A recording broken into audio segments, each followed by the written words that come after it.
8-year-old Maya and Marcus had nowhere else to go. Their foster family had abandoned them at a gas station 3 days ago, leaving them with nothing but their worn hiking boots and a torn backpack. When they stumbled upon the old log cabin hidden deep in the pine forest, it seemed like a miracle. The door was unlocked.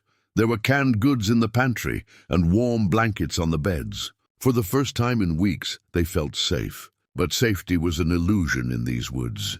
On their first night, Maya heard someone whispering her name through the walls. Marcus found strange drawings appearing on the wooden planks. Drawings that looked exactly like the two of them, but with hollow, empty eyes. The cabin that had welcomed them so warmly was slowly revealing its true nature. What started as shelter was becoming a prison, and the twins were beginning to understand that some places never let go of the children who find them. But who were the voices calling to them in the darkness? Before we jump back in, tell us where you're tuning in from. And if this story touches you, make sure you're subscribed, because tomorrow, I've saved something extra special for you. The autumn wind whistled through the towering pines as Maya pulled her threadbare jacket tighter around her small frame. Her brother Marcus walked beside her, his 8-year-old legs struggling to keep pace despite being her twin. 3 days had passed since their foster parents, the Hendersons, had driven them to that lonely gas station on Highway 9 and simply walked away. No explanation, no goodbye, just the cold reality that they were unwanted once again. Maya remembered the exact moment Mrs. Henderson had turned back to look at them one last time. There had been something in her eyes, not regret but relief, as if dropping them off had lifted a burden she could no longer carry. The twins had stood there for hours, watching cars pass by, hoping against hope that someone would come back for them. But nobody did. Now, deep in the Cascade Mountains of Oregon, they had been walking for what felt like forever. Maya's stomach cramped with hunger, and she could hear Marcus's breathing becoming labored. They had shared their last granola bar yesterday morning, and the water bottle they had refilled at a mountain stream was nearly empty. "Maya, I'm tired," Marcus whispered, his voice barely audible above the wind. His dark hair, so similar to her own, was matted with sweat despite the cool mountain air. "I know, Marcus." "Me too." Maya reached for his hand, squeezing it gently. She had always been the stronger one, even though they were born only minutes apart. While Marcus was gentle and trusting, Maya had learned early to be cautious, to watch for the signs that meant another placement was about to end.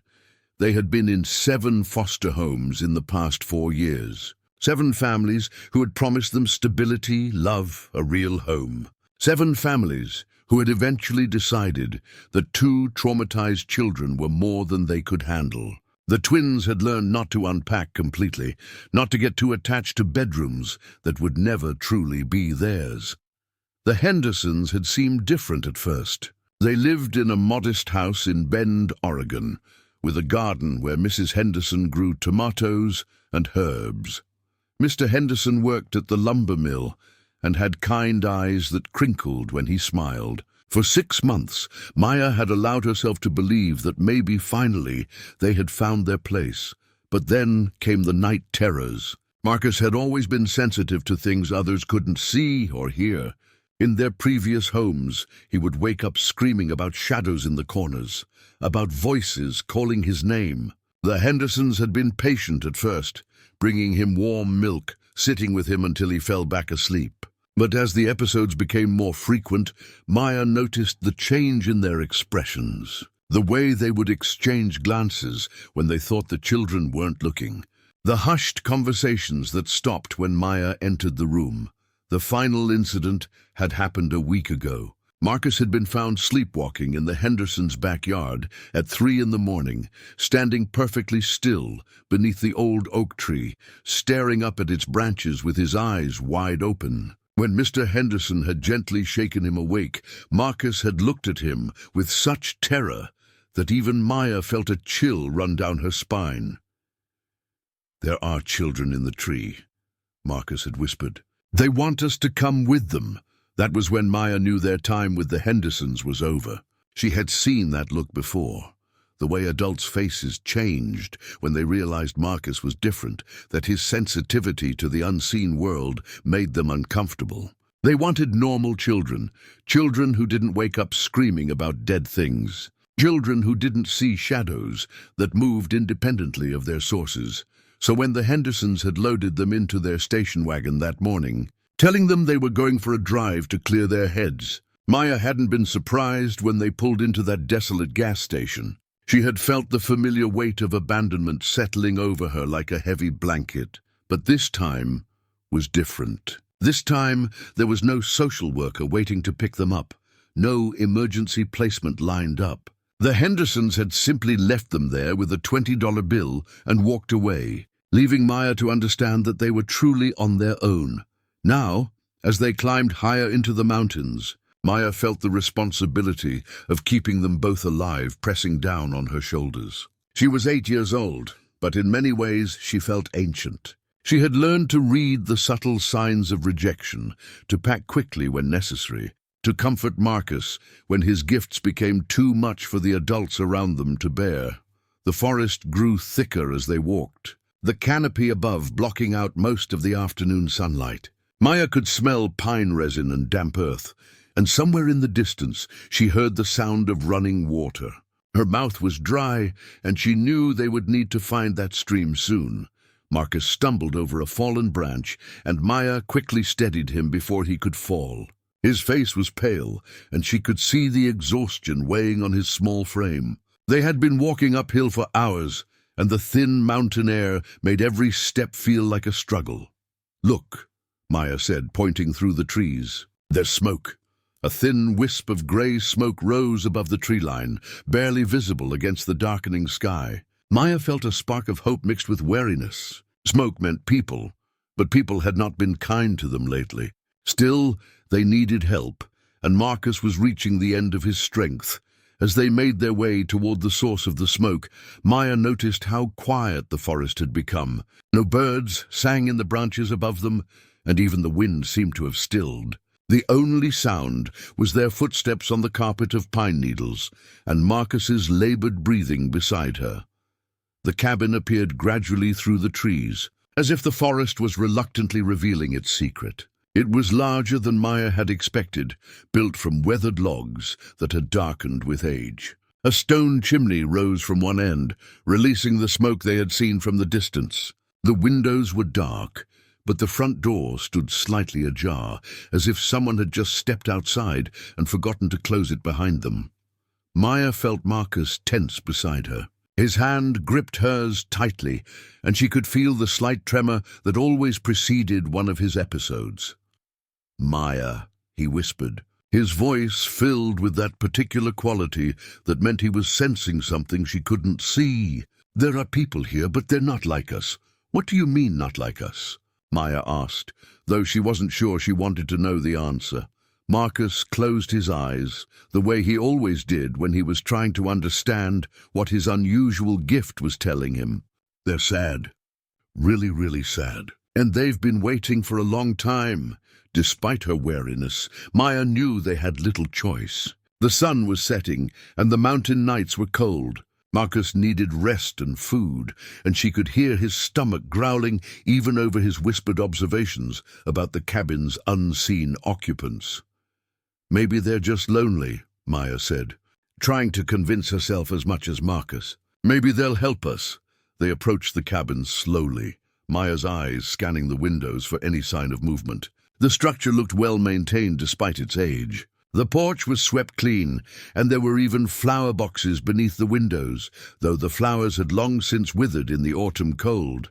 "Hello?" Maya called out, her voice seeming small in the vast silence of the forest. "Is anyone home?"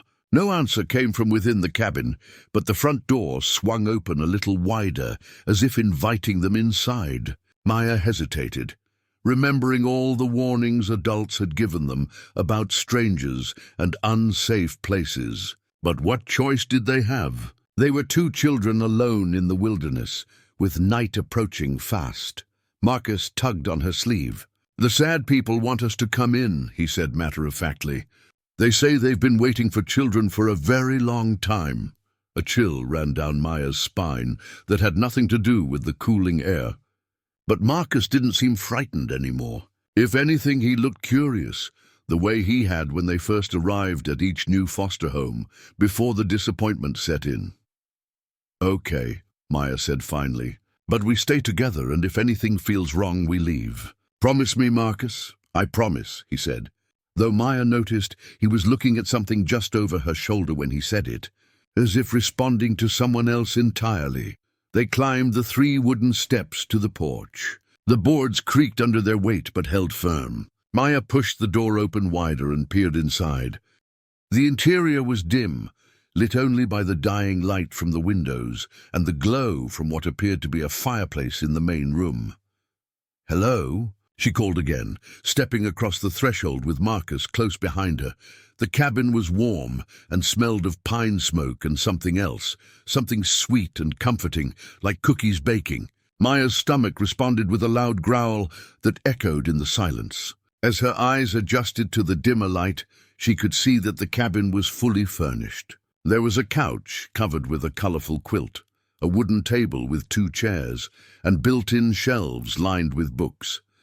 It looked like a home, a real home, complete and welcoming in a way that made Maya's chest ache with longing. But there was something else too, something that made the hair on the back of her neck stand up. The cabin felt occupied, even though they had seen no one.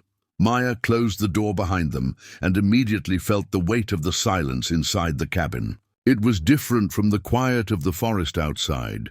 This silence felt expectant, as if the very walls were holding their breath. Marcus had wandered over to the fireplace, where glowing embers cast dancing shadows on his face. "Someone was just here," Maya said, though she wasn't sure how she knew. The fire was too warm, too recently tended to have been left unattended for long.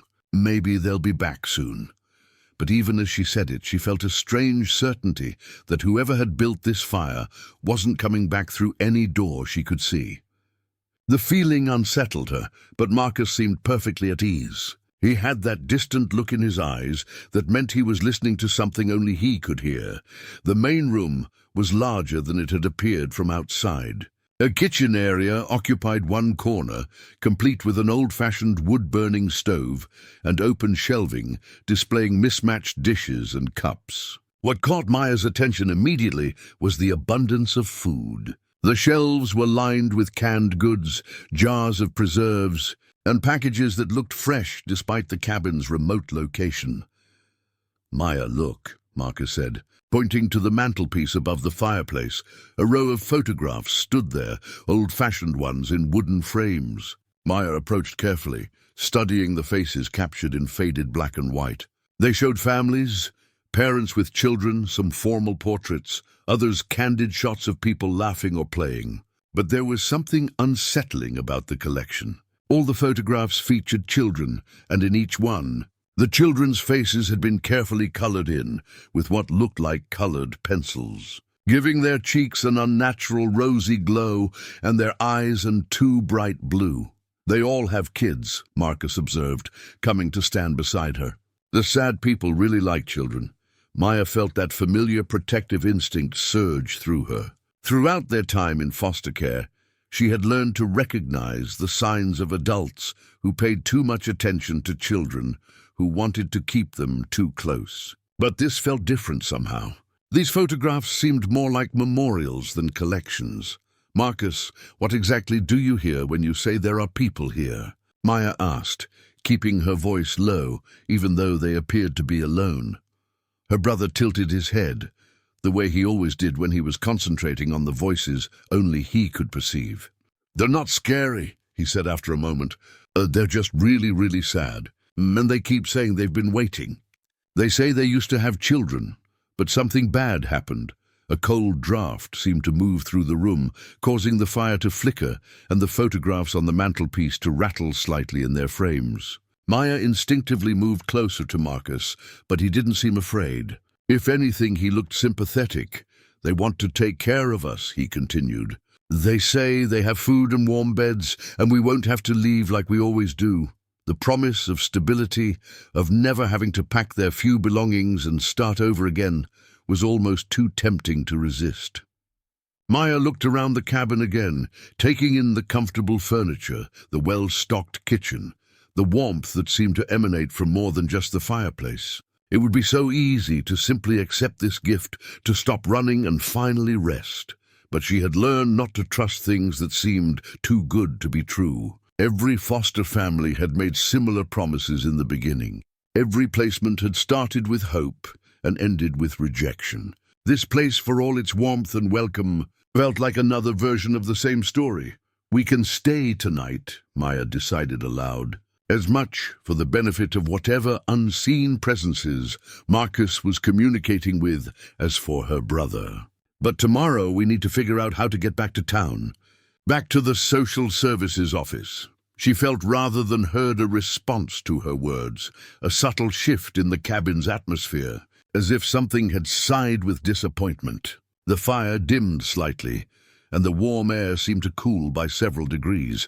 Marcus looked at her with those wise eyes that seemed too old for his 8-year-old face. "Maya, they don't want us to leave. They say children who come here are supposed to stay." A chill ran down Maya's spine, but before she could respond, her stomach growled loudly enough to echo through the room. Whatever was happening here, whatever Marcus was sensing, they still needed food and rest. She could worry about the implications of their host's expectations tomorrow. "Let's see what there is to eat," she said, leading Marcus toward the kitchen. "We'll figure everything else out in the morning." But as they moved away from the fireplace, Maya couldn't shake the feeling that they were being watched by eyes that existed somewhere between the seen and unseen world. The kitchen cupboards opened with barely a creak, revealing shelves stocked with an almost impossible abundance of food. Cans of soup, boxes of crackers, jars of peanut butter and jam. Everything looked fresh, as if it had been purchased just days ago. Maya found herself staring at a box of her favorite cereal, the same brand that Mrs. Henderson used to buy for them, and wondered how such a coincidence was possible. "They know what we like," Marcus said, reaching for a jar of strawberry jam. "They've been getting ready for us." Maya opened a can of chicken noodle soup and found a pot to heat it in. The wood stove was already warm, making the task simple.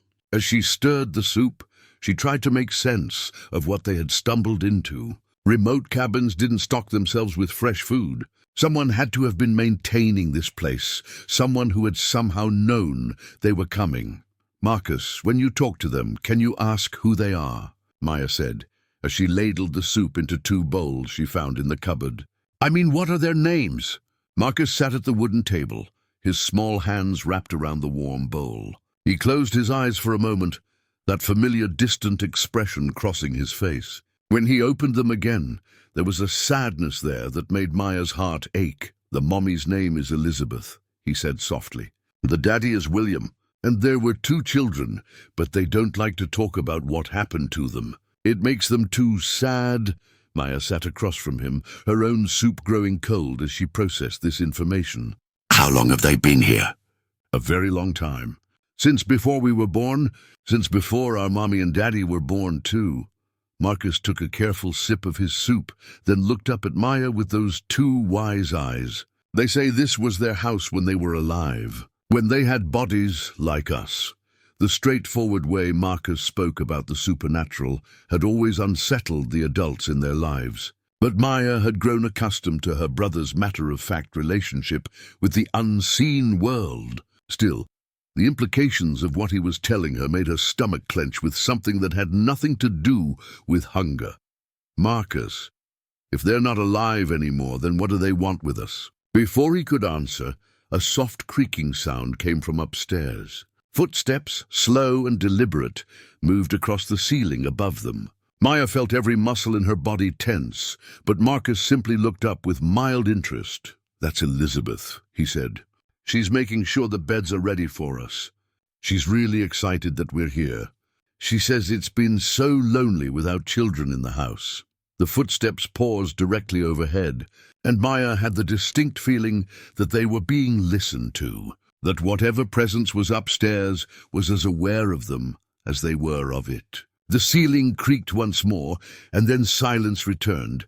Maya forced herself to take a bite of soup, though it tasted like cardboard in her mouth. She had learned to trust Marcus's instincts about the supernatural world. His sensitivity had kept them safe more than once by warning them away from places and people that felt wrong. But this situation was different. Marcus wasn't afraid, which meant the presences in this cabin weren't malevolent. But that didn't necessarily mean they were safe. Can you ask them why they need us to stay? Maya said carefully. Why can't they just let us visit and then go back to town?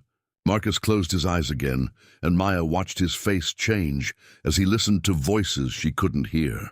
When he opened his eyes, there were tears glistening there. They say their children got lost in the woods a long time ago. They've been waiting for them to come home ever since. When children find this cabin, they think maybe it's their babies coming back to them.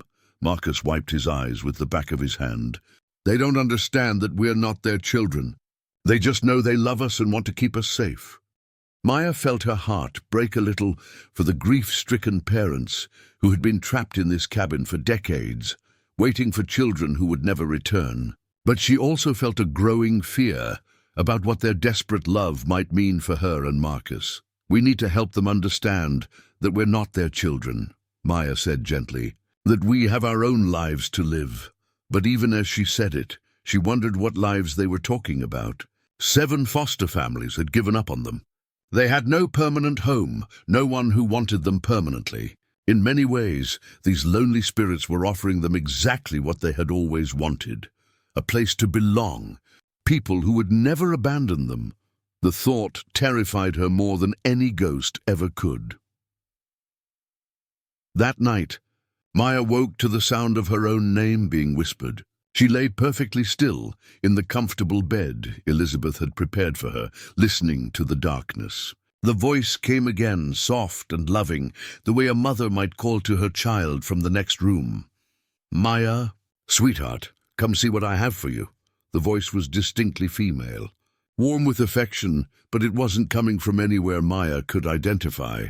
It seemed to drift through the walls themselves, surrounding her with an intimacy that made her skin crawl, even as it tugged at something deep in her chest, the part of her that had always longed for a mother's voice calling. Her name with such tenderness, in the bed across the room. Marcus stirred but didn't wake. His breathing remained deep and even, more peaceful than Maya had heard it in months. Whatever presence was calling to her, it wasn't disturbing her brother's sleep. Maya slipped out of bed, her bare feet silent on the wooden floor. The room Elizabeth had prepared for them was perfect.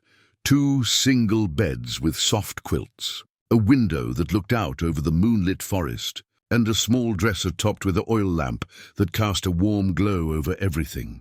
It was the kind of bedroom she had dreamed of having, permanent and welcoming and hers. Maya, come downstairs, darling. I have something special to show you. The voice was more insistent now, and Maya found her feet moving toward the door before she had consciously decided to follow it. Something about the tone reminded her of Mrs. Patterson, their second foster mother, who used to call them down for midnight snacks when they couldn't sleep. But Mrs. Patterson had been alive, and her voice had come from her throat, not from the very air around them. The stairs creaked softly under Maya's weight as she made her way down to the main room. The fire had died down to glowing embers, casting everything in a red-orange glow that made the shadows dance and shift. At first, the room appeared empty, but as Maya's eyes adjusted, she saw her Elizabeth stood by the fireplace, as solid and real as any living person Maya had ever seen. She was beautiful in an old-fashioned way, with dark hair pinned up in a style Maya had seen in the photographs upstairs. Her dress was simple but elegant, a deep blue that brought out the color of her eyes. She looked exactly like the kind of mother Maya had always imagined when she closed her eyes and wished for a family. "There you are, my darling," Elizabeth said, her voice filled with such genuine warmth that Maya felt tears spring to her eyes. "I've been waiting so long to meet you properly." Maya wanted to speak, to ask the questions that had been building in her mind all evening, but her throat felt tight with emotion. Elizabeth seemed to understand, crossing the room with graceful steps that made no sound on the wooden floor.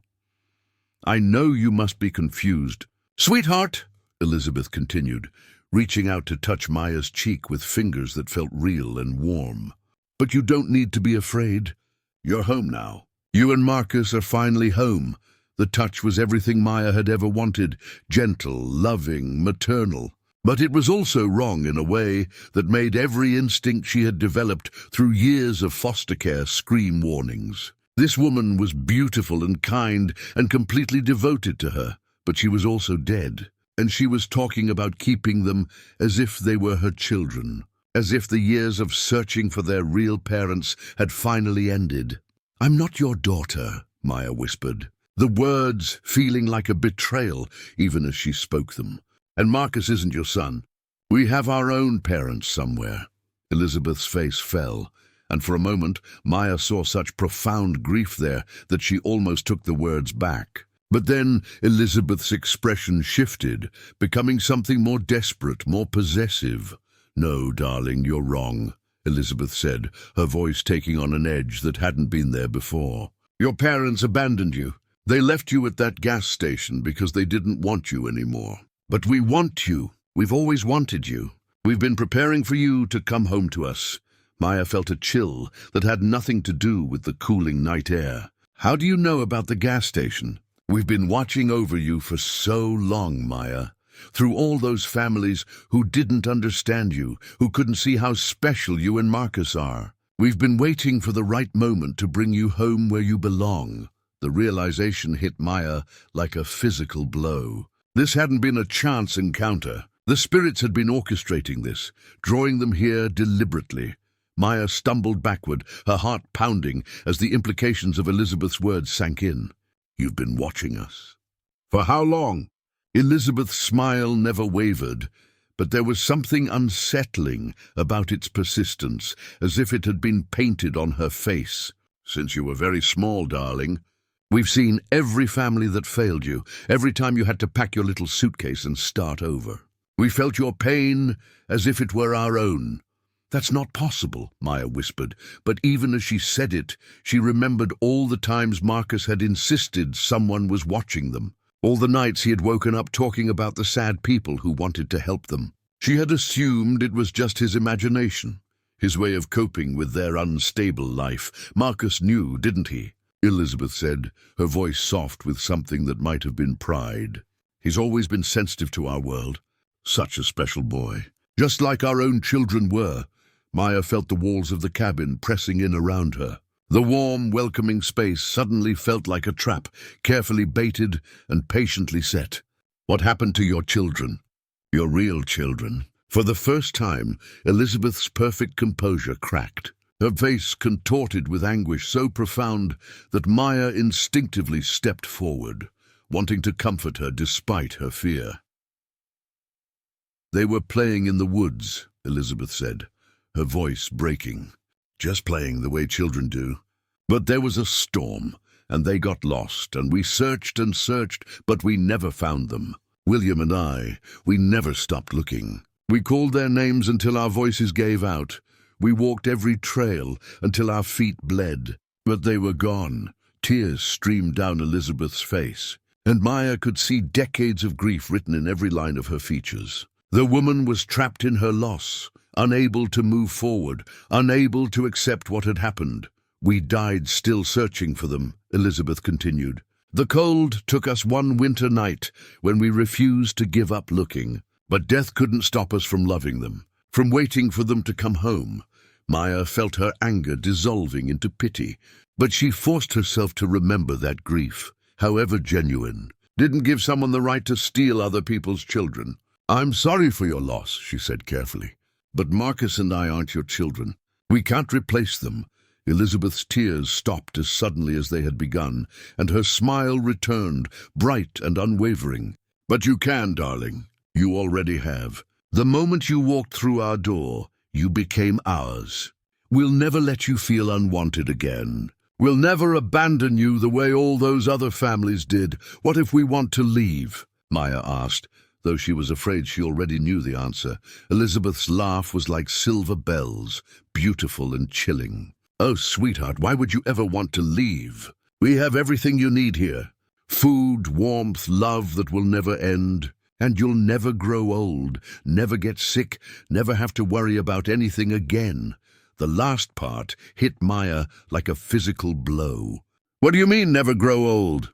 But Elizabeth was already fading, her solid form becoming translucent in the dying firelight. Go back to sleep, darling. Tomorrow we'll start our new life together, our real life as a family. Wait, Maya called out. But Elizabeth was gone, leaving only the scent of lavender and the echo of her voice in the air. Maya stood alone in the main room, her mind racing. She had to get Marcus and leave, had to find a way back to civilization before Elizabeth and William could make good on their promises of eternal family life. But as she turned toward the stairs, she found her way blocked. William stood at the bottom of the staircase, tall and imposing, in a way that made the shadows seem to bend around him. His eyes were kind but implacable, and when he spoke, his voice carried the authority of a father who expected to be obeyed. "Going somewhere, Maya?" he asked gently. "I'm afraid that's not possible anymore. You see, children who find their way to our home are meant to stay. It's the natural order of things." Maya felt the last of her hopes crumble as she realized the truth. They weren't guests in this cabin. They were prisoners, caught in a web of grief and supernatural devotion that had been decades in the making.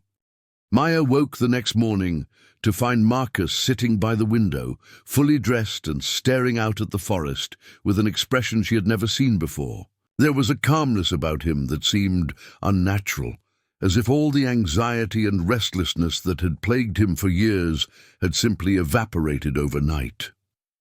"Marcus," she said softly, sitting up in bed. "Are you okay?" He turned to her with a smile that was both familiar and strange. It was his smile, but there was something different behind his eyes, a contentment that made Maya's stomach clench with worry. "I slept so well," he said, his voice dreamy. "Elizabeth sang to me. She has the most beautiful voice, Maya. She sang the lullaby our real mommy used to sing, the one I could never quite remember." Maya felt a chill run down her spine. Marcus had been too young when their parents died to remember any lullabies. She had been the one to comfort him through nightmares and sleepless nights, and she knew every song that had ever soothed him. None of them came from their biological mother's memory. "Marcus, what lullaby?" she asked, trying to keep her voice casual. He hummed a few bars of a melody that was hauntingly beautiful and completely unfamiliar. As he sang, Maya noticed that his voice seemed to harmonize with something else, as if someone unseen was singing along with him. "She taught it to me," Marcus continued, his eyes taking on that distant quality that meant he was listening to voices only he could hear. "She says it's the song she used to sing to her own children. Now she sings it to us because we're her children too." Maya climbed out of bed and moved to the window beside Marcus. The forest outside looked different in the morning light, darker somehow, more enclosed. The trees seemed to press closer to the cabin than they had the night before, and she couldn't see any breaks in the canopy that might indicate a trail or road. "Marcus, we need to talk about leaving," Maya said carefully. "About finding our way back to town." Her brother's peaceful expression clouded over, and for a moment he looked like the frightened child she was used to protecting. "Why would we want to leave? This is the first place we've ever been wanted, Maya, really wanted. But it's not real," Maya insisted. "Elizabeth and William aren't our parents. They're dead, I know," Marcus interrupted. "But they love us anyway, maybe more because they're dead. They'll never get tired of us or decide we're too much trouble. They'll never pack our bags and drop us off somewhere." The matter-of-fact way Marcus spoke about their supernatural guardian's death sent another chill through Maya. This was wrong, all of it. The way Marcus was accepting their situation, the way he seemed to be bonding with the spirits, the way the forest itself seemed to be conspiring to keep them trapped. "Marcus, listen to me," Maya said, kneeling down to look him in the eyes. "When I talked to Elizabeth last night, she said things that scared me. She said we would never grow old here. Do you understand what that means?" Marcus tilted his head, considering. "It means we'd stay together forever. It means no more foster families, no more social workers, no more being separated. Just you and me and Elizabeth and William being a real family.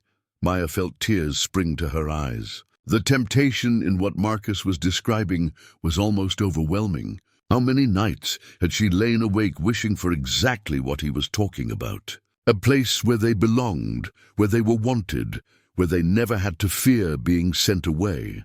But she also understood something Marcus didn't yet grasp. Elizabeth and William weren't offering them a life. They were offering them a beautiful prison, decorated with all the love and security they had always craved, but ultimately just as confining as any cage. A soft knock at the bedroom door interrupted her thoughts. Maya turned to see Elizabeth standing in the doorway, looking fresh and lovely, in a different dress than the night before. She held a tray laden with breakfast, pancakes and bacon and fresh fruit arranged on delicate china plates. "Good morning, my darlings," Elizabeth said, her voice warm with maternal affection. "I hope you slept well. I've made your favorite breakfast." Maya stared at the pancakes, realizing they were indeed her favorite, blueberry with just a hint of lemon, exactly the way Mrs. Martinez used to make them at their third foster home. There was no way Elizabeth could have known that preference unless she really had been watching them for years. "How did you know?" Maya asked quietly. Elizabeth's smile was radiant. "A mother always knows what her children like, sweetheart. Come downstairs and eat. William has some wonderful plans for today." Downstairs, William waited for them in the main room, looking every bit the devoted father preparing for a day with his children. He had spread out what appeared to be hand-drawn maps on the wooden table, each one depicting different sections of the surrounding forest with meticulous detail. "Ah, there are my explorers," William said, his voice carrying the warmth of genuine paternal pride. "I thought today we might take a walk through our woods. There are so many wonderful places I want to show you." Maya studied the maps, while Marcus eagerly examined the breakfast Elizabeth had prepared. The drawings were incredibly detailed, showing every tree, every stream, every rock formation, for miles around the cabin. But what troubled Maya was what the maps didn't show. No roads, no trails leading away from their immediate area, no indication of how to reach civilization. "These are beautiful drawings," Maya said carefully. "Did you make them yourself?" William's chest puffed with pride. "I've had quite a lot of time to explore every inch of our territory," he said. "Decades, actually. I know every safe path and every dangerous area. I know where the best berries grow, where the clearest streams run, where the most beautiful flowers bloom in springtime." "Our territory?" Maya repeated, catching the possessive language. "Well, yes," William said, his tone remaining pleasant but carrying an undertone of absolute certainty. "Everything within these boundaries belongs to our family. It's our home, our sanctuary. Everything we need is right here." Matya felt her heart sink as she realized the full scope of what they were dealing with. William wasn't just talking about the cabin. He was claiming ownership of an entire section of wilderness, a domain where he and Elizabeth ruled as the eternal parents of whatever children they could collect. What about beyond the boundaries? Maya asked, pointing to the edges of the maps where the detailed drawings simply stopped. William's expression darkened almost imperceptibly. "Beyond our territory lies danger, Maya. Wild animals, unstable terrain, storms that can kill an unprepared traveler. Many children have tried to venture beyond our protection over the years. None of them ever made it to safety." The implication was clear, and Maya felt a chill that had nothing to do with the morning air. Other children had found this cabin before them. Other children had tried to leave. And according to William, none of them had succeeded. "How many children?" Maya asked, her voice barely above a whisper. Elizabeth appeared beside William, her arms slipping through his in a gesture of marital unity that would have been heartwarming under different circumstances. "Oh, quite a few over the years," she said, her tone light as if she were discussing the weather. "Each one special, each one loved. But some children have trouble adjusting to family life. They think they want to leave, to go back to the world that rejected them. What happened to them?" Maya pressed. William and Elizabeth exchanged a look that seemed to communicate volumes without words. When William spoke again, his voice carried a note of genuine sadness. "The forest can be very unforgiving to children who don't listen to their parents," he said. "We always try to protect them, but sometimes their determination to leave overrides our ability to keep them safe." Maya felt sick. The careful way they were describing the fate of previous children made it clear that escape attempts didn't end well. But she couldn't tell if the children had died from natural dangers in the wilderness, or if William and Elizabeth had taken more direct action to prevent them from reaching the outside world. Marcus, who had been quietly eating his pancakes throughout this conversation, suddenly looked up with bright eyes. "But we don't want to leave," he said firmly. "This is the best home we've ever had. Right, Maya?" Maya stared at her brother, seeing how completely he had already bonded with their supernatural captors. In less than 24 hours, Marcus had found the family connection he had always craved, and he was willing to overlook the sinister aspects of their situation to keep it. "Marcus," Maya said slowly, "don't you miss the outside world? Don't you want to see other places, meet other people?" Marcus shook his head with the certainty of a child who had found exactly what he was looking for. "Other people always disappoint us, but Elizabeth and William never will. They'll love us no matter what."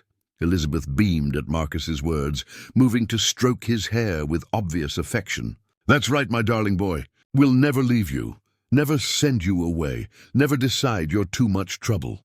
We're your real family now." Maya watched this display of supernatural domesticity with growing horror. Marcus wasn't just accepting their captivity, he was embracing it. And with each passing hour, she could see him slipping further away from her and deeper into the web of eternal childhood that William and Elizabeth had woven around the cabin.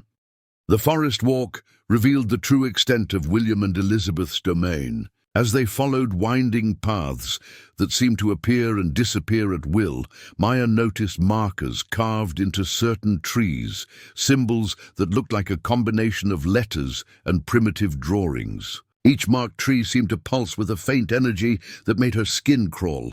"What are those symbols?" Maya asked as they passed another marked pine.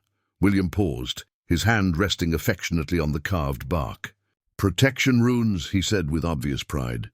"I spent years learning how to create them, how to weave them into a network that keeps our family safe. They ensure that nothing harmful can enter our territory, and that our children can't wander into danger." Maya realized, with growing dread, that the symbols weren't just keeping things out, they were keeping things in. The entire forest around the cabin was essentially a supernatural prison, disguised as a protective sanctuary.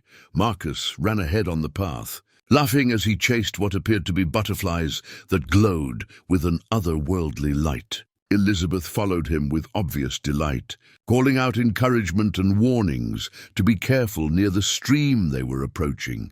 "He's adapting so well," William observed, watching his wife and Maya's brother with satisfaction. "Some children take longer to accept their new circumstances, but Marcus understands what a gift this is." "And what about the children who never adapted?"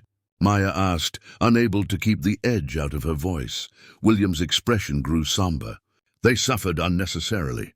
We tried to help them understand, tried to show them how much better life could be here than in the world that had rejected them. But some children are too damaged by their past. Experiences to accept love when it's offered freely." Maya felt a surge of anger at the casual way William dismissed the previous children's resistance as damage rather than a natural desire for freedom. Maybe they weren't damaged. Maybe they just wanted to make their own choices about their lives.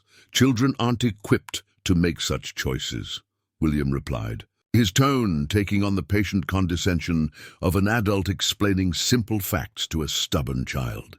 "That's why they need parents to guide them, to protect them from their own poor judgment.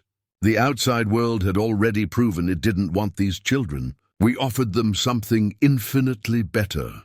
As they walked deeper into the forest, Maya began to notice other disturbing details. Small clearings where the ground looked disturbed, as if something had been buried there. trees that grew in unnatural patterns, their branches twisted into shapes that almost looked like reaching arms. And everywhere that sense of being watched by eyes that existed just beyond the edge of perception. "Maya, look!" Marcus called from up ahead. He was standing beside a massive oak tree that dwarfed all the others around it. Carved into its trunk were dozens of names, each one carefully etched in childish handwriting. Maya approached the tree with mounting horror. The names were all those of children: Jenny, age 7, Thomas, age 9, Sarah and Michael, ages 6 and 8. Some included last names, others just first names and ages. There were easily 30 or 40 names carved into the ancient bark. "What is this?" Maya whispered. Elizabeth appeared beside her, her face glowing with maternal pride. "Our family tree," she said warmly. "Every child who has ever been part of our family has their name here. It's our way of honoring them, of making sure they're never forgotten." "Where are they now?" Maya asked, though she was afraid she already knew the answer. "They're always with us in spirit," Elizabeth said, her voice taking on a dreamy quality. "Even when their earthly forms couldn't adapt to our way of life, their souls remained here, where they belong. They help us watch over the new children who come to us." Maya stared at the names, understanding finally dawning. These weren't memorials to children who had lived and grown up in this supernatural family. These were grave markers. Every name on this tree represented a child who had died here, trapped in William and Elizabeth's twisted version of eternal love. "Marcus," Maya called urgently. "We need to go back to the cabin now." But Marcus was already moving toward the tree, his eyes bright with fascination. "Can we add our names too?" he asked Elizabeth. "I want to be part of the family tree." Elizabeth clapped her hands together with delight. "Of course, darling. William, do you have your carving knife?" William was already reaching into his jacket, producing a sharp blade that gleamed in the dappled sunlight. "It would be my honor to welcome you both officially to our family."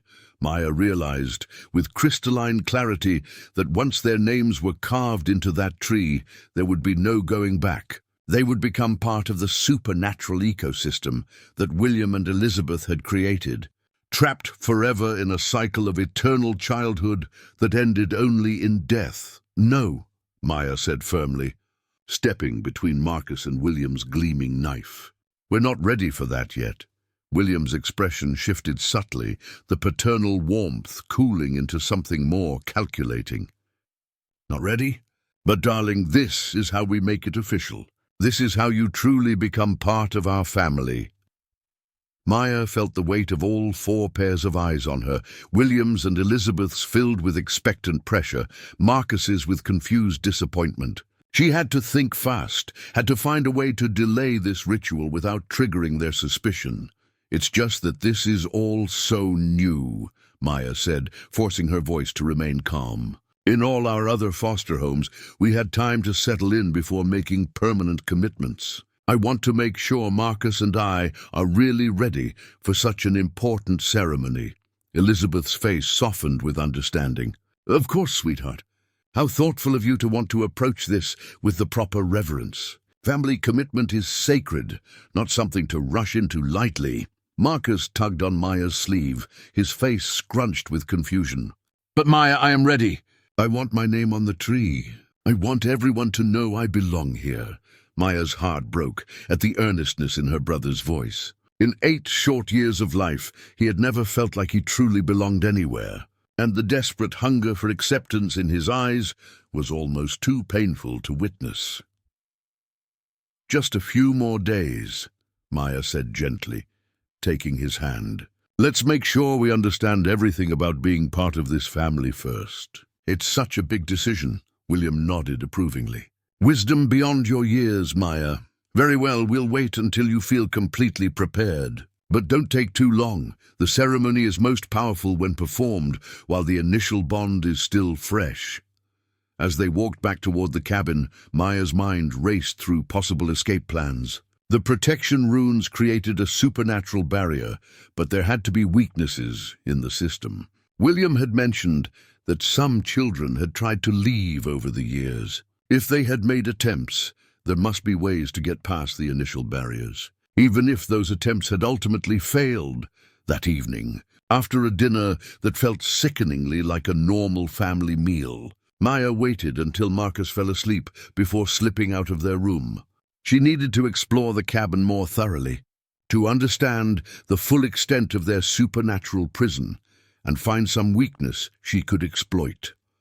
The hallway outside their bedroom was lined with more photographs, these ones different from the collection downstairs. These pictures showed children in various activities around the cabin and forest, playing games, helping with chores, sitting around the fireplace. But there was something unsettling about the images. The children's smiles looked forced. Their eyes held a desperate quality, and in several photos, Maya could see faint chains of light around their wrists and ankles, visible only in the camera's flash. At the end of the hallway, Maya found a door she hadn't noticed before. It was slightly ajar, revealing a narrow staircase leading up to what must be an attic space. Curiosity overrode caution, and she climbed the creaking steps. The attic was filled with trunks and boxes, each one carefully labeled with a child's name and dates. Maya opened the nearest trunk, finding it filled with clothing, toys, and personal belongings. The name on the label was Jennifer, 1987-1994. Maya realized with a chill that these were the possessions of the children whose names were carved into the family tree. As she moved through the attic, examining trunk after trunk, a horrifying pattern emerged. Each collection of belongings represented roughly 7 years of a child's life, from whatever age they had arrived at the cabin until age 14 or 15. Then the collection simply stopped, as if the children had vanished on their 15th birthdays. Maya found a journal in one of the trunks, its pages filled with a girl's handwriting that grew increasingly desperate over time. The early entries spoke of happiness and gratitude for finding such a loving family. But as the dates progressed, the tone changed. The girl wrote about feeling trapped, about wanting to see the outside world, about strange dreams where she aged rapidly and then crumbled to dust. The final entry was barely legible, written in a shaking hand. "They won't let us grow up. The spell keeps us children forever, but our souls get older and older until they can't stay in these young bodies anymore. I can feel myself fading. Tomorrow is my 15th birthday. I don't think I'll see 16. Maya dropped the journal, understanding finally hitting her like a physical blow. William and Elizabeth weren't just keeping children as eternal family members. They were literally preventing them from aging, trapping their developing souls in child bodies until the supernatural strain killed them.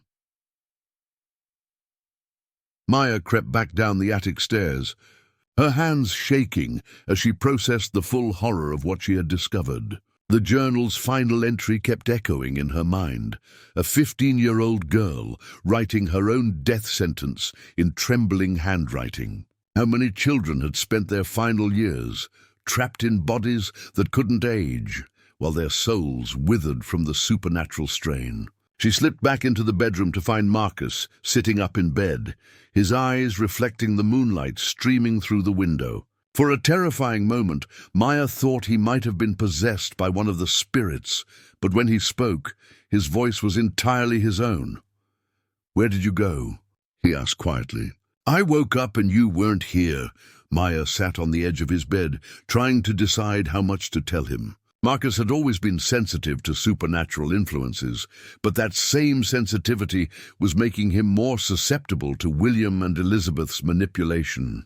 How could she make him understand the danger without pushing him further into their supernatural embrace? "I was exploring," Maya said carefully. "Marcus, I found some things upstairs that worry me. Things about the other children who have lived here."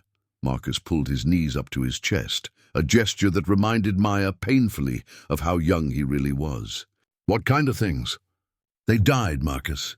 All of them. And not from accidents or getting lost in the woods. They died because William and Elizabeth's magic doesn't let children grow up naturally. It traps them until their souls can't handle being stuck in young bodies anymore."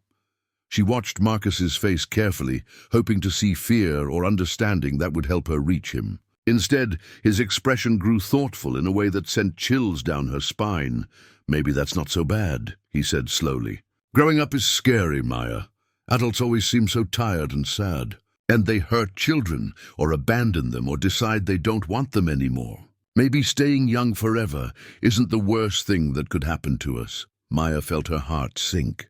The traumatic experiences of their short lives had left Marcus so afraid of the adult world that even supernatural death seemed preferable to facing an uncertain future. William and Elizabeth had identified this vulnerability and were exploiting it with surgical precision. "Marcus, listen to me," Maya said urgently. "Those children who died here, they wanted to live. They wanted to grow up and make their own choices and see what they could become. The girl whose journal I read was fighting to survive right up until the end. But she was probably scared and confused," Marcus replied, his voice taking on an echo of Elizabeth's gentle reasonableness. "She didn't understand how much better it is here than out there. Elizabeth explained it to me yesterday while we were picking berries. She said the outside world would just hurt us again and again until we stopped believing in love altogether." Maya realized with growing alarm that Elizabeth had been having private conversations with Marcus, sessions designed to deepen his psychological dependence on their supernatural family. While Maya had been suspicious and resistant, Marcus had been receiving personalized indoctrination. "What else did Elizabeth tell you?" Maya asked. Marcus's eyes grew distant, as if he were recalling a beautiful dream. "She told me about how lonely she and William have been since their real children died. She said that when we came to them, it was like their prayers were finally answered. She said we could heal their broken hearts just by staying and letting them love us." Maya felt sick. Elizabeth was using Marcus's natural empathy against him, making him feel responsible for the emotional well-being of two supernatural entities who had already killed dozens of children. It was emotional manipulation of the cruelest kind, targeting a vulnerable child's deepest desire to be needed and valued. "Marcus, their loneliness doesn't give them the right to trap us here," Maya said. "And we can't fix their broken hearts by sacrificing our own lives." But even as she spoke, Maya could see that her words weren't reaching him. Marcus had found something in this supernatural family that he had never experienced before. Unconditional acceptance, constant attention, and the promise that he would never be abandoned again. The fact that this acceptance came with a death sentence was becoming irrelevant to him. A soft knock at the bedroom door interrupted their conversation. Elizabeth appeared in the doorway, wearing a nightgown that made her look ethereal in the moonlight. "Is everything all right, children?" she asked, her voice filled with maternal concern. "I thought I heard voices." "Maya had a bad dream," Marcus said quickly, covering for his sister with the automatic loyalty that had always defined their relationship. "I was just helping her feel better." Elizabeth's smile was warm and understanding. "Such a thoughtful brother. Come here, Maya. Let me help chase those bad dreams away." Maya reluctantly allowed Elizabeth to approach, fighting every instinct that screamed at her to resist. Elizabeth's touch was gentle as she sat on the edge of Maya's bed, her cool fingers stroking Maya's hair in a gesture that should have been comforting, but felt like a spider's web closing around her. "There's no need for bad dreams here, sweetheart," Elizabeth murmured, her voice carrying that hypnotic quality that had drawn Marcus so completely under her influence. "This is a place of safety, of love, of eternal peace. What could possibly trouble you in such a sanctuary?" Maya felt a strange drowsiness beginning to creep over her, as if Elizabeth's words were laced with supernatural sedative. She had to fight to keep her thoughts clear, to resist the pull of the spirit's manipulative comfort. "I was just thinking about our old life," Maya said carefully. "Sometimes it's hard to let go of familiar things, even when they weren't good for us." Elizabeth's smile took on a knowing quality. "Of course, darling. Change is always difficult, even when it's for the better. But you'll find that the memories of your old life will fade with time. The pain, the rejection, the constant uncertainty, all of that will seem like a bad dream once you've fully embraced your new family. The casual way Elizabeth spoke about erasing their memories sent a chill through Maya. How many other children had undergone this same process, gradually losing pieces of themselves until they became hollow vessels for William and Elizabeth's parental fantasies. What if I don't want to forget? Maya asked, testing the boundaries of how much resistance she could show without triggering suspicion. Elizabeth's expression grew sad, but there was something predatory lurking beneath the maternal concern. Oh, my dear child, why would you want to hold on to pain? Those memories serve no purpose except to make you suffer.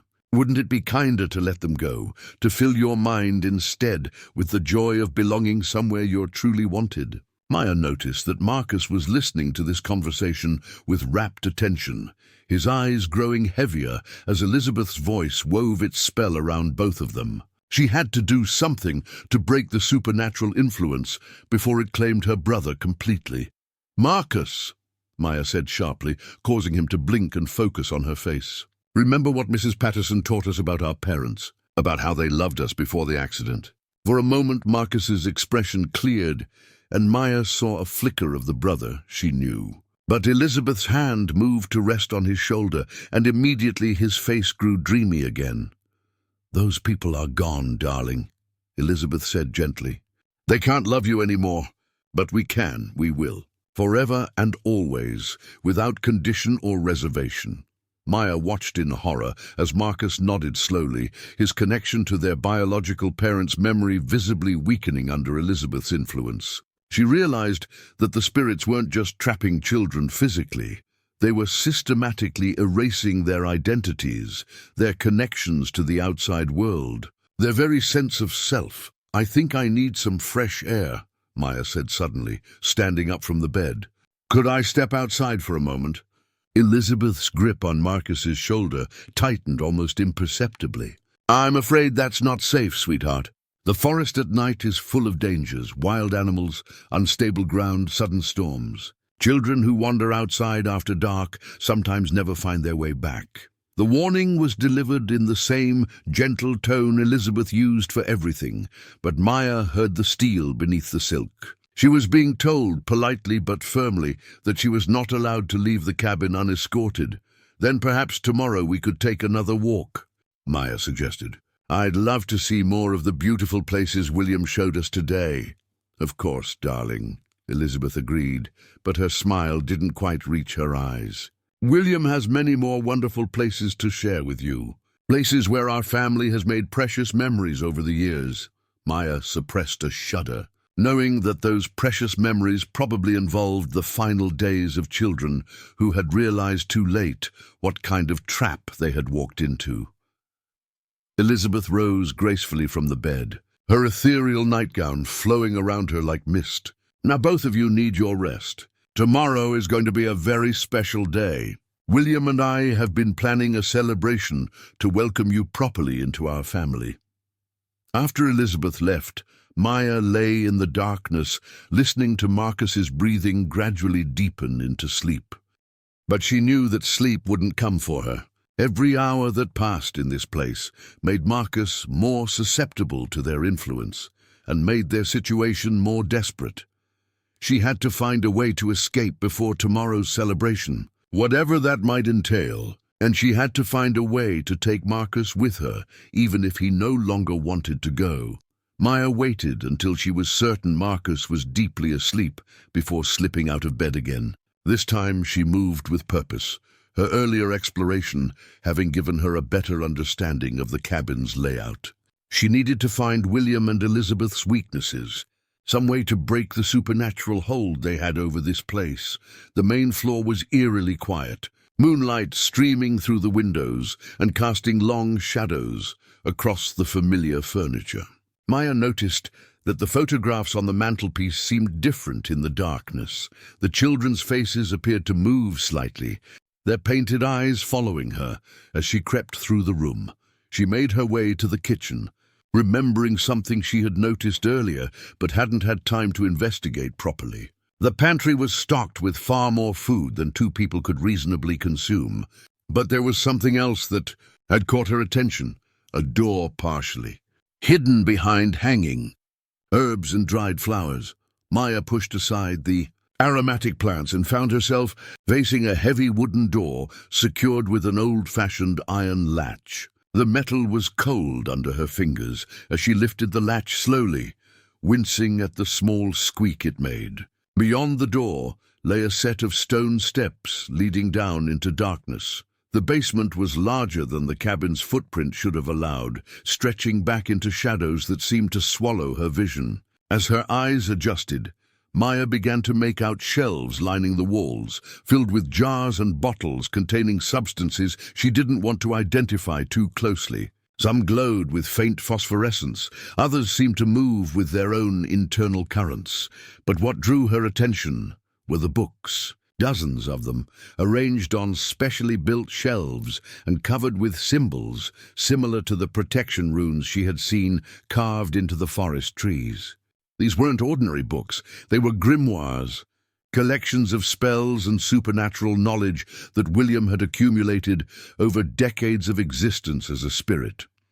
Maya approached the nearest shelf carefully, pulling down a leather-bound volume that seemed less intimidating than some of the others. The pages were filled with handwritten notes in William's careful script, documenting various supernatural techniques for binding spirits, trapping souls, and maintaining control over a designated territory. One section was devoted to what William called preservation magic, spells designed to keep children from aging while their souls remained tethered to the living world. Maya read with growing horror as William described the process in clinical detail. The magic required a willing participant, someone who genuinely desired to stay young forever. Once the spell was cast, the child's physical form would remain frozen at their current age, while their consciousness continued to develop normally. The problem, according to William's notes, was that human souls weren't designed to be trapped in unchanging bodies. After 7 to 10 years, the strain would become unbearable, causing the soul to fragment and eventually dissolve entirely. William had tried multiple variations of the spell over the decades, but the result was always the same: death, usually preceded by months of psychological deterioration. Maya turned the page and found a section titled Securing Consent. Here, William had documented various psychological techniques for convincing children to accept the preservation spell voluntarily. He wrote about exploiting their fears of abandonment, their desire for unconditional love, their terror of the adult world that had failed them so completely. The most chilling part was a list of successful cases, children who had eagerly embraced the spell, believing they were choosing eternal happiness with loving parents. William had tracked their psychological decline with scientific detachment, noting the stages of mental deterioration as their souls slowly died within their preserved bodies. Maya heard footsteps on the floor above and quickly replaced the book on its shelf. As she crept back toward the stairs, she noticed something else that made her blood run cold: a workbench in the corner of the basement, covered with carving tools and partially completed wooden tablets. Each tablet bore a child's name and dates. Clearly intended as grave markers for the family cemetery, she now realized must exist somewhere in the forest. 2 of the tablets were freshly carved but not yet finished. One read Marcus and the other Maya, with their ages carefully etched below their names. The death dates had been left blank, waiting to be filled in when the inevitable occurred. Maya climbed the basement stairs on shaking legs, her mind reeling from what she had discovered. William and Elizabeth had been perfecting their technique for decades, learning from each failure how to better manipulate the next group of children. They weren't just desperate parents, clinging to the memory of their lost children. They were supernatural, predators who had turned grief into a hunting methodology. As she closed the basement door and rearranged the herbs to hide it, Maya knew that tomorrow's celebration would likely involve the preservation spell. Marcus would probably agree to it eagerly, seeing it as the ultimate proof that he truly belonged to this family. And once the spell was cast, they would have perhaps 7 years before their souls began to disintegrate. Maya returned to the bedroom to find Marcus sitting up in bed, his eyes wide and staring at something she couldn't see. His lips were moving silently, as if he were having a conversation with invisible companions. The sight sent a chill through her that had nothing to do with the cool night air. "Marcus," she whispered, sitting on the edge of his bed. "Who are you talking to?" He blinked and focused on her face, but there was something different about his expression, a dreamy quality that reminded her of the children in Elizabeth's photographs. "The other kids," he said simply. "They're here, Maya. All the children who used to live with Elizabeth and William. They want to welcome us to the family." Maya's blood ran cold. "What other kids? What do they look like?" Marcus smiled with an innocence that broke her heart. "They're beautiful. They glow a little like moonlight. And they're so happy, Maya. They say being part of this family is the most wonderful thing that ever happened to them. They say the preservation ceremony tomorrow is going to be amazing." Maya realized, with dawning horror, that the spirits of the dead children were being used to recruit new victims. William and Elizabeth had found a way to trap the souls of their previous victims, turning them into unwitting accomplices in luring fresh children into the same deadly trap. "Marcus, listen to me very carefully," Maya said, gripping his hands. "Those aren't really the spirits of happy children. They're echoes, fragments of souls that William and Elizabeth have trapped here. The real children, their true selves, they died fighting against this place." But Marcus pulled his hands away, his expression becoming defensive. "You're wrong, Maya. You're just scared because you don't understand yet. But tomorrow, after the ceremony, you'll see how perfect everything can be." Maya felt panic rising in her chest. Marcus wasn't just being influenced by William and Elizabeth anymore.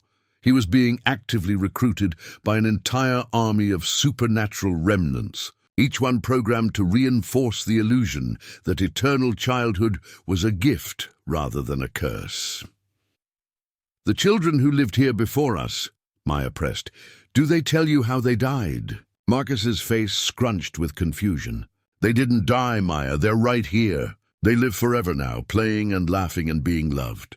Death is what happens to people in the outside world, where nobody cares about them." Maya realized that the trapped soul fragments had no memory of their own deaths, only the artificial happiness that William and Elizabeth had imprinted on them. They genuinely believed they were recruiting Maya and Marcus for eternal bliss, making them the perfect advocates for the supernatural parents' agenda. A soft knock at the door interrupted her growing desperation. William appeared in the doorway, somehow managing to look both paternal and menacing in the moonlight. "Having trouble sleeping, children?" he asked, his voice carrying that familiar tone of concerned authority. "Tomorrow is a big day. You'll want to be well rested for the ceremony. What exactly happens during this ceremony?" Maya asked, trying to keep her voice steady. William's smile was radiant with anticipation. "It's a beautiful ritual, Maya. A formal adoption ceremony that will make you truly and permanently part of our family. You'll never have to worry about being abandoned again, never have to fear growing old and losing the love that surrounds you here."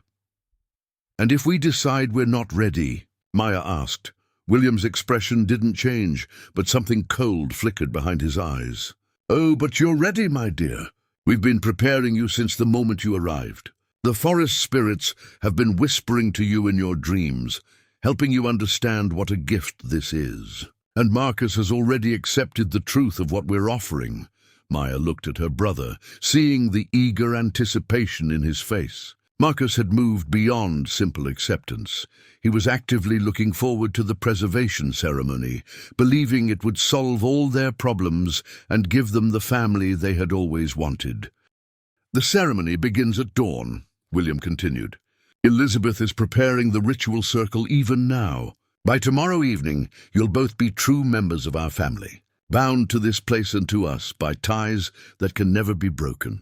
After William left, Maya lay in the darkness knowing that she had perhaps 6 hours before the ceremony began. 6 hours to find a way to break Marcus free from the supernatural influence that had claimed him. 6 hours to discover some weakness in William and Elizabeth's defenses.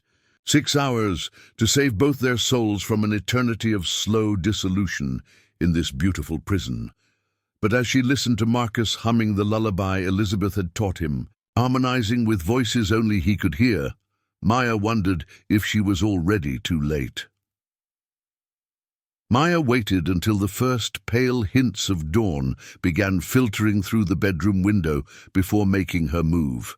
She had spent the remaining hours of the night formulating a desperate plan, one that would either save them both or doom them to an even worse fate than the preservation ceremony. Moving with practiced silence, she slipped out of bed and crept to the dresser where Elizabeth had placed some of their belongings. Hidden beneath Marcus's spare shirt was the one item Maya had managed to keep secret from their supernatural captors, a small silver locket that had belonged to their biological mother.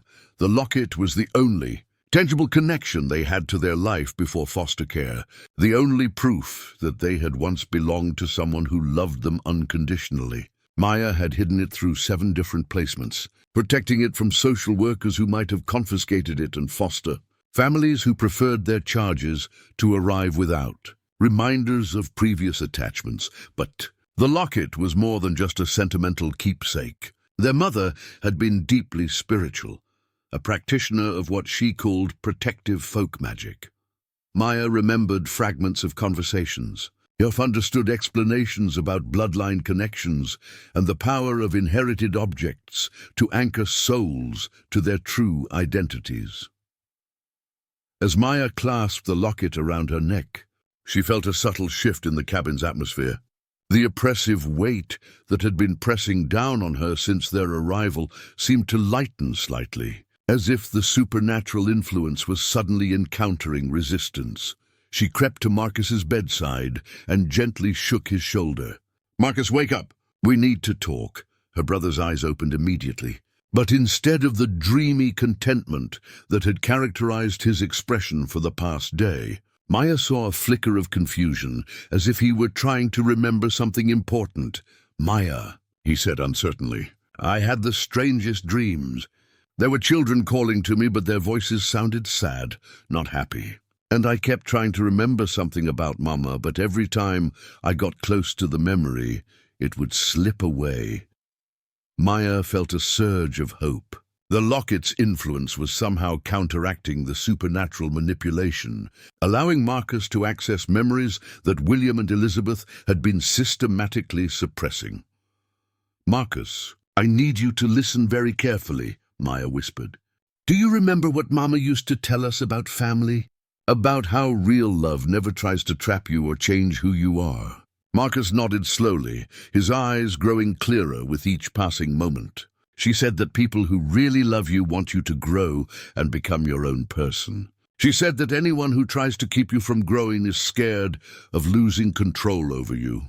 "That's right," Maya said, relief flooding through her. "And what did she tell us about objects that belonged to people who loved us?" Marcus's hand went instinctively to his chest, where he used to wear the locket before Maya had taken responsibility for keeping it safe. "She said they could help us remember who we really are when other people try to make us forget." Maya carefully lifted the locket's chain and placed it around both their necks, so that the silver pendant rested between them. Immediately, the cabin around them seemed to shift and waver, as if they were seeing through a supernatural illusion for the first time. The cozy bedroom revealed itself to be much older and more decrepit than it had appeared under Elizabeth's influence. The wallpaper was peeling, the floorboards were warped with age, and there was a musty smell that spoke of decades of neglect. Most disturbing of all, Maya could now see faint bloodstains on the walls, evidence of the children who had died in this very room. "Oh God," Marcus whispered, his voice filled with horror as he saw their surroundings with clear eyes for the first time. "Maya, what have we walked into?" Before Maya could answer, the bedroom door burst open with such force that it splintered against the wall. Elizabeth stood in the doorway, her beautiful facade completely gone. Her face was gaunt and skeletal, her eyes burned with an unholy light, and her elegant dress had become a tattered shroud that seemed to move independently of any wind. "What have you done?" Elizabeth shrieked, her voice no longer melodious, but harsh and grating like fingernails on stone. "How dare you use that cursed thing to break our family bonds?" Behind her, William appeared, equally transformed from the kindly father figure into something nightmare. His tall frame had become unnaturally elongated, his features sharp and predatory, and his hands had grown into clawed appendages that scraped against the doorframe as he entered. "The ceremony will proceed as planned," William said, his voice now carrying the authority of something ancient and hungry. "With or without your cooperation, children, the preservation spell can be forced upon unwilling subjects. Though the process is considerably more painful, Maya realized with crystal clarity that their supernatural captors had been showing them carefully crafted illusions designed to win their cooperation. The real William and Elizabeth were far more monstrous than the grieving parents they pretended to be. Maya pulled Marcus closer to her, the locket's chains stretching between them as the monstrous forms of William and Elizabeth advanced into the room. But as the creatures drew nearer, something unexpected happened. They began to recoil, as if the locket's presence caused them physical pain. "Impossible," William hissed, his elongated features contorting with rage. "We destroyed all traces of their previous life.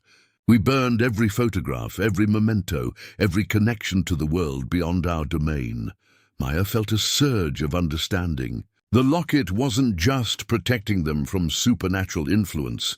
It was actively repelling the creatures, creating a barrier they couldn't cross. Their mother's protective magic was still working, even years after her death. "You didn't know about this," Maya said, her voice growing stronger with each word. "You've been watching us, but you never realized what Mama left us. You never understood what real protective love looks like."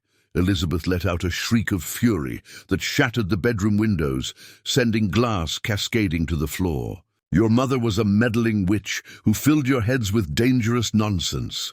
We have spent years undoing her influence, teaching you to forget her foolish superstitions." But Marcus was standing straighter now, his eyes bright with recovered memories. "She wasn't foolish," he said firmly. "She taught us that real love sets you free, not traps you. She taught us that family means supporting each other's growth, not stunting it." Maya watched with amazement as her brother's supernatural sensitivity, freed from William and Elizabeth's manipulation, began working in their favor. Instead of being overwhelmed by spiritual presences, Marcus was now able to see through their deceptions and perceive their true nature. "I can see them now," Marcus said, his voice filled with wonder and horror. "Not just William and Elizabeth, but all the children they've trapped. They're not happy spirits, they're screaming. They've been screaming for decades, trying to warn people away, but William and Elizabeth have been twisting their voices into welcome songs."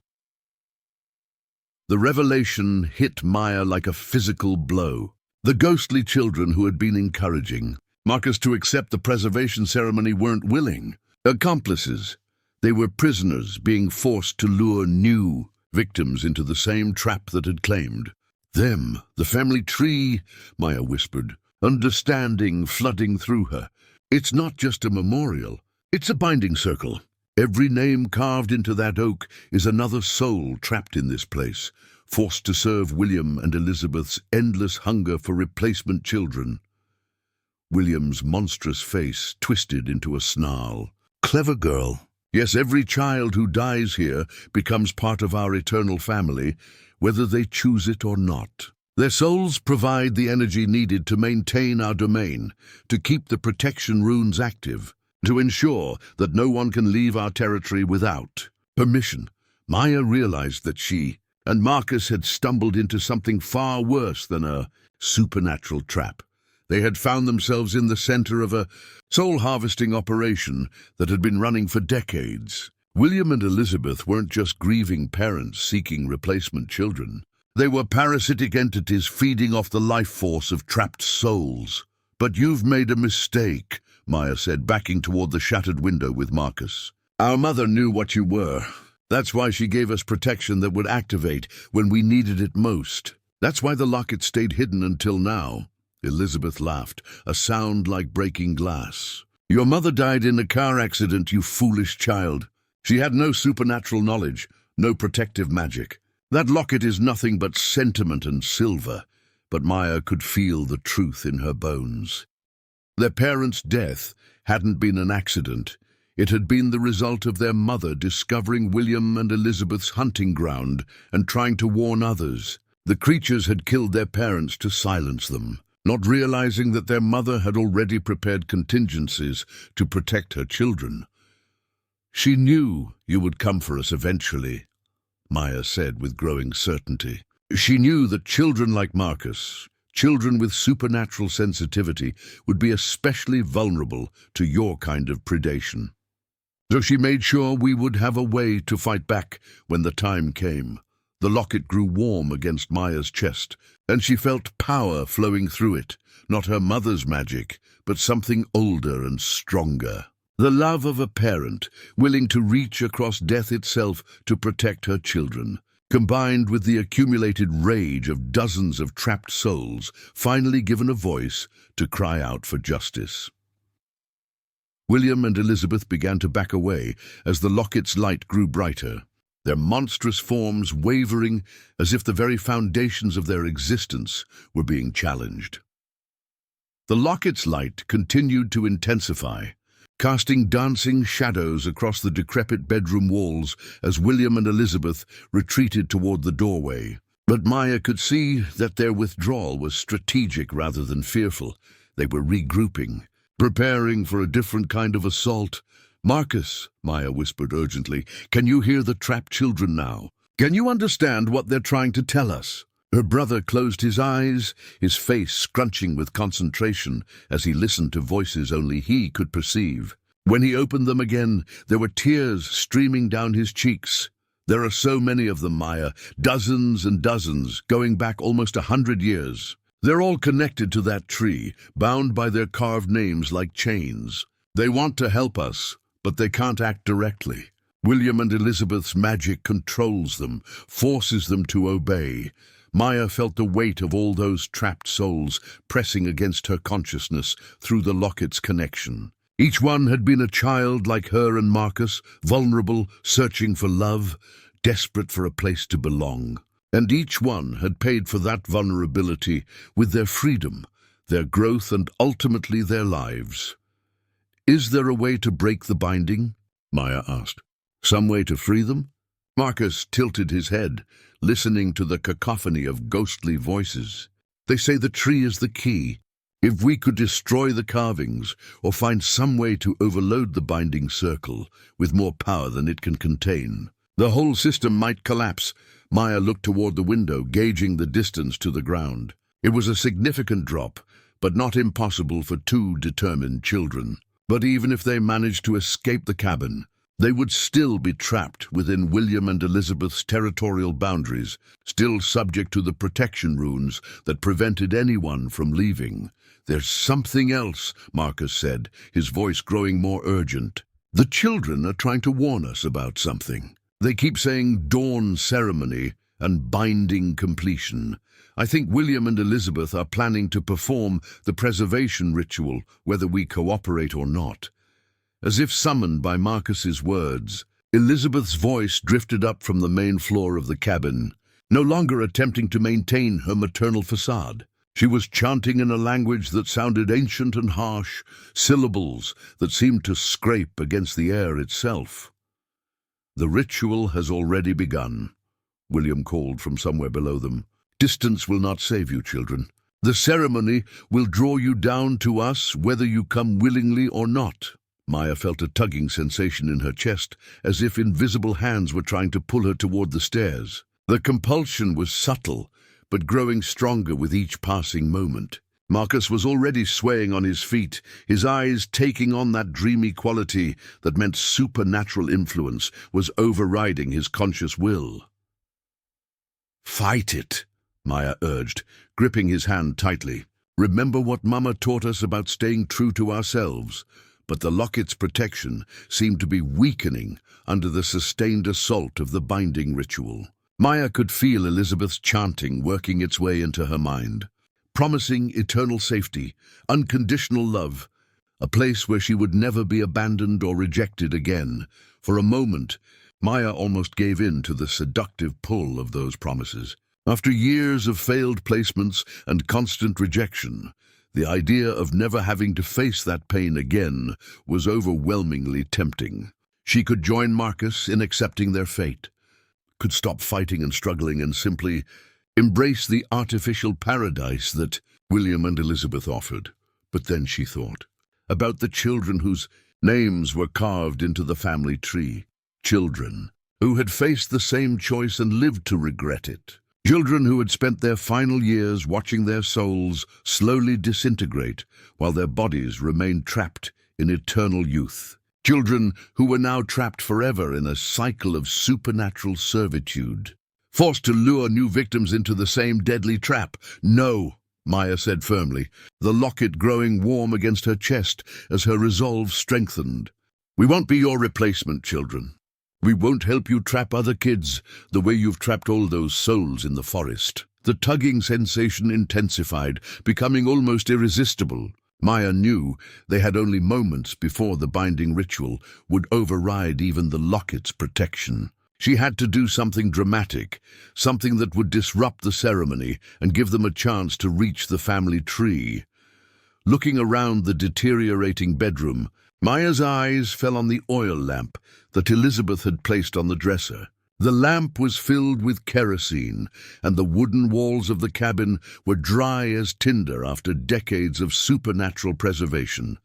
"Marcus," Maya said, her voice steady with desperate determination, "do you trust me?" Her brother met her eyes, and for a moment she saw the boy she had spent her life protecting, scared but willing to follow her lead, believing in her ability to keep them both safe. "Always," he said simply.